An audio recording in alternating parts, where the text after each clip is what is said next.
आज जो है हम लोग वोल्टेज कंट्रोल ऑसिलेटर के बारे में देखेंगे।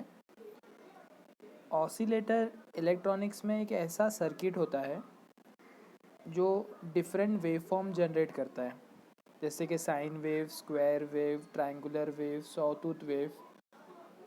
तो ऑसिलेटर सर्किट को अलग अलग वेवफॉर्म को जनरेट करने के लिए यूज़ की जाती है।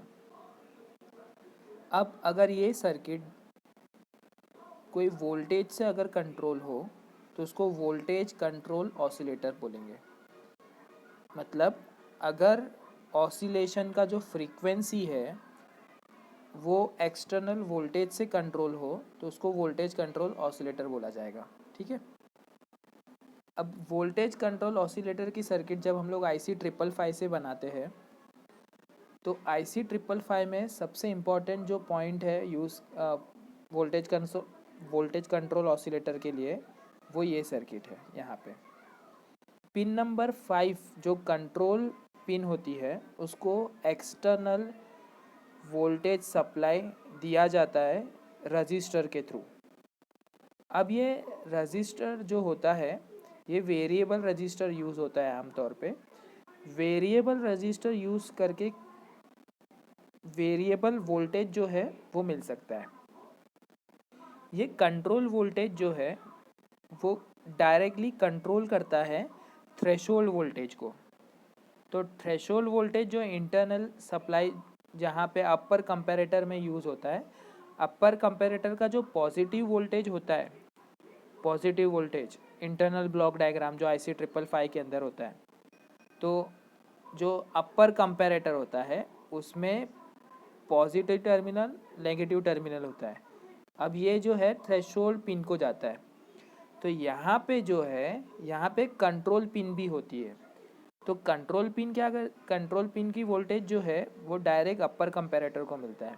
तो इससे क्या होता है, अपर कंपैरेटर का वोल्टेज जो अगर पहले सेट किया हुआ रहता है, सपोज 5 वोल्ट अगर एक्सटर्नल दिया है तो थ्रेशोल्ड वोल्टेज होगा 3.3 वोल्ट। ठीक है। लेकिन इसकी मदद से हम लोग जो यहाँ पे जो सर्किट यूज़ किया गया है, ओके, ये जो सर्किट यूज़ किया गया है इसकी मदद से जो है हम लोग ये वोल्टेज को चेंज कर सकते हैं। तो इससे क्या होगा, टाइम पीरियड चेंज होगा। ओके, समझ में आ रहा है? तो टाइम पीरियड इससे चेंज होगा। अब यहाँ पे जो वेवफॉर्म है दी हुई, जैसे यहाँ पे हम लोग देख सकते हो, यहाँ पे जो साइन वेव बनी हुई है, ये साइन वेव ब्लू कलर से, ये जो साइन वेव है वो थ्रेशोल्ड वोल्टेज को कंट्रोल कर रही है। तो साइन वेव जो है वो एक्सटर्नल वोल्टेज है। ओके। और ये जो ट्रायंगुलर वेव यहाँ पे दिया हुआ है, कैपेसिटर का चार्जिंग पॉइंट दिया हुआ है, चार्जिंग टर्मिनल। तो ये एक्सटर्नल जो इनपुट है उससे हम लोग जो है, ये एक्सटर्नल जो है इससे हम लोग टाइम पीरियड को कंट्रोल कर सकते हैं। गेटिंग? अब ये जो नेक्स्ट सेक्शन दिखाया जा रहा है, तो यहाँ पे टाइम पीरियड आप देख सकते हैं आउटपुट का, या तो कम रखना है तो कम रखा जा सकता है। यहाँ पे टाइम पीरियड कम है, यहाँ पे टाइम पीरियड बढ़ाया गया है, और यहाँ पे टाइम पीरियड जो है और ज़्यादा है। तो ये जो है पॉसिबल है किससे, वोल्टेज कंट्रोल ऑसिलेटर से पॉसिबल है। ठीक। अब वोल्टेज कंट्रोल ऑसिलेटर से जो है हम लोग टाइम पीरियड कंट्रोल कर सकते हैं। तो इसके एप्लीकेशन क्या क्या होते हैं, पल्स विद मॉड्यूलेशन होता है, फ्रीक्वेंसी मॉड्यूलेशन अचीव कर सकते हैं, पल्स विद मॉड्यूलेशन अचीव कर सकते हैं, voltage to frequency converter circuit में यूज़ कर सकते हैं। तो वोल्टेज टू फ्रीक्वेंसी कन्वर्टर में यूज़ करना है तो कोई भी डिजिटल डेटा को एनालॉग डेटा में कन्वर्ट किया जा सकता है। तो इस जगह जो है वो एप्लीकेशन है वोल्टेज कंट्रोल ऑसिलेटर के। नेक्स्ट पार्ट में हम लोग जो है वो इसका सिमुलेशन देखेंगे। सिमुलेशन के ज़रिए समझेंगे कि कैसे ऑसिलेशन जो है वो वेरी होता है कंट्रोल पिन से। ओके, प्रोटीज का सिमुलेशन से।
यहाँ पे हम लोग प्रोटेज सिमुलेशन में देख पा रहे हैं कि आउटपुट में जो है रेक्टेंगुलर वेव मिल रही है।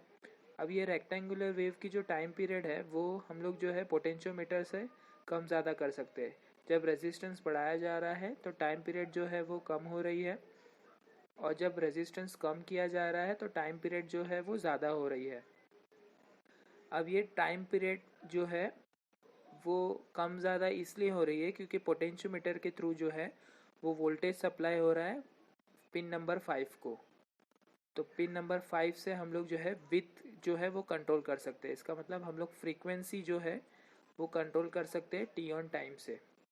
तो इसलिए इसको वोल्टेज कंट्रोल ऑसिलेटर बोला जाता है, या पल्स विद मॉड्यूलेशन अचीव हो रहा है इस वजह से।